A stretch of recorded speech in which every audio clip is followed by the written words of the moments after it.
Check one, two, three.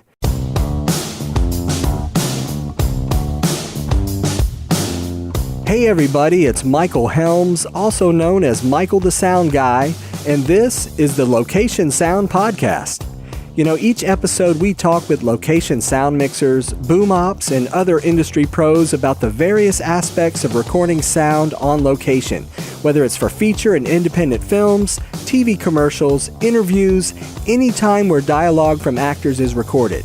I started my career in the recording studios in New York City with some of the big artists back in the day, and later on projects for networks like HBO, Sci-Fi Channel, and the Cartoon Network.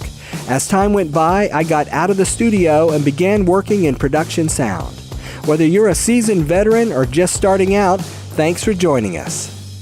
Remember when you first got started doing location sound? From time to time, we talk with up-and-coming location sound recordists who haven't been in the industry that long. Maybe they just got out of school or they've been out for a few years, but they're out there working hard and doing something they enjoy. Here's one of those episodes.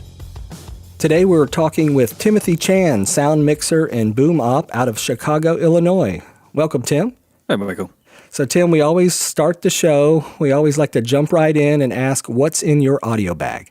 I've got a Zoom F8 as my mixer recorder and a UCR 401 and UCR 201 as my wireless receivers. Okay. Those are Lectrosonics? Yeah, Electro. Okay. And for my boom, I used to have a pair of Oktava MK012s, but one of them dropped and it didn't like the drop. Okay. And a Sennheiser MKH415T for my shotgun. Nice. What kind of bag do you have? I've got a few of them. I rotate bags quite often because I haven't found one that I really like yet. Right now, I'm using the Stingray Junior. I've got a mixer cage that Daniel Powell makes. Yeah, I've seen those. But I haven't gotten side panels for it yet, so it's a bit risky to take out when it's raining. I hear you. And a Portabrace AO 1.5 ear silent. How about timecode? Tentacle Sync. I've only got one of those so far. Now, do you have the old model or the new model? The old one. Cool. So tell me about your Oktava MK012. I'd heard that when you get those, you can use them, and then you can also get them modified. Oh, yeah. I used them as is because I needed them as a match pair. What situation did you use them in? I got them to record music, but I ended up just using them as like interior boom mics. Okay. Yeah, I've heard a lot of people had used them, and I had not, but I've been looking at them online. I'm going, do I want to get one of these? What do you think? I think you should get they've got a preamp with the pad and the high pass built into instead of having to capsules to pass. Okay. So what are the main audio gigs that you do? Mostly corporate and commercial. Okay. But I've only started.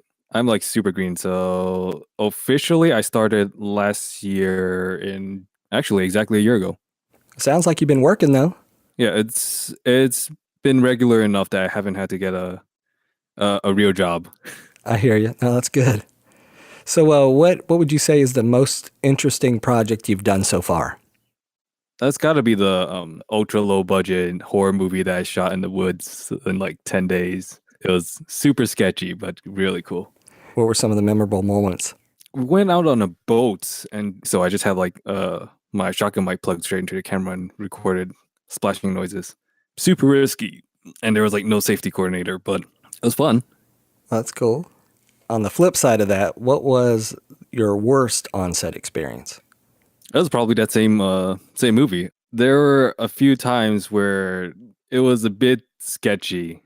There was live weapons on set, and oh gosh, it was oh yeah, that's not great. What are some expendables that you like to use? Do you have any specifics when it comes to, say, hiding lavalier mics or tips like that? So in my lav kit, I've got a Ursa foams. I switched them out from hide a mic, the round foam ones, the flat ones. Okay, those are nice. I've got Joe's sticky, the super sticky, the circles. Yes, I like those more than the top stick stuff. Okay. It's, top stick kind of comes off when you get a little bit sweaty. This stuff sticks a little bit better. And the brand is called Showstoppers. It's essentially double-sided tape, but moleskin in between. That's interesting. I haven't heard about those. Yeah, I haven't used my right code like stickies in a while because of those. So you like the other ones better? Yeah, and just a ton of moleskin. Yeah, yeah. No, we're always like making our own little stickies with the moleskin, and so that's an excellent adaptation of that. Also, I got the mic drop recently, and that's been working out really well. Sound Guy Solutions mic drop. It's a weight to pull lavs through people's clothes. Like the little, was it the lav bullet? Yeah, yeah. It's made by the same people, but it's in the shape of a microphone, so you don't get stopped by TSA. Okay. And, oh, that's right. Yeah, that would look like a bullet with the other one, right? Good idea. I think you got some good stuff there. Those are some of those I'd never heard of, so that's interesting. Yeah, it's just taking like it's like, oh, like what can I get for a little bit cheaper instead of buying like the film stuff. Yeah, exactly. We're always trying to do something. We used to make take some gaff tape and make a little football, with the sticky side out, and then make two footballs and sandwich the mic in between, and then stick that, right inside of like the edge of a shirt, the buttons and stuff. And that it actually works pretty well, but it's not pretty. That was my favorite way of doing it with like the Rode mics that I started with because they were just long enough for like 1 inch gaff. We always like to be prepared, and I know we always like to bring everything that we think we're going to need, but have you ever, on your way to an audio gig, forgot something that was really critical? Yes, more often than not, I'll have my SD card like case left in like another audio bag or another Pelican case, and I'll get to set and be like, I've got 112 gig SD card. Yeah, that's a tough one, man. So when you're on set, do your clients like to record direct to camera, or do they like you to record just separately to your audio bag? Most of the time they'll ask me to record direct in my audio bag, but I've had 1 or 2 clients that wanted me to go straight into the camera. Have you ever shot out in really cold temperatures, and did your batteries do well or not? I'm using smart batteries right now. The coldest I've shot out in like is 30-ish degrees. Okay, so not like minus 12 or anything like that. Not below freezing, but it's still pretty cold, and they seem to hold out okay. That's good. Yeah, I'm down here in Florida, and it's really hot. So far, I haven't had any battery issues. Of course, we've had some camera issues where the sensor heats up and then the camera shuts off. So that's And the moisture between the lenses. exactly. And yeah, if you're coming out of the cold building and put your gear in the truck, and then it'll that stuff fogs up. But a lot of times, if we can get it in there early enough, it'll acclimate to the temperature while we're driving or something like that. Mm-hmm. For those of our listeners getting started, do you have any freelance tips? Ask someone in your area what the average rate is, because I didn't know, and I was charging way too low for like the first 3 months that I started doing this like full time. So that would be the big one. Just make sure you're not undercharging.